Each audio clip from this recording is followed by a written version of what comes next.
Gusto ko sana,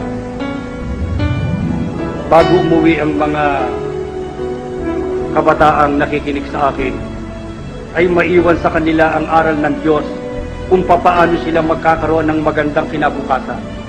Alam kong hindi magtatagal ang mga magulang na sa ngayon ay kumukupkup sa inyo.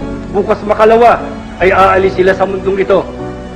At sa panahong yun, kayong mag-isa ang magdadala ng pasanin ng inyong buhay. Kaya't ngayon pa, maaga pa, paghandaan ninyo kung papaano kayo titindig pagdating ng panahong yon. Sino ho ang pinapangakuan ng Diyos ng maunlad na kinabukasan, magandang kinabukasan sa hali ng mga anak? Pakinggan ninyo ang aral ng Diyos sa Efeso 6:1-3.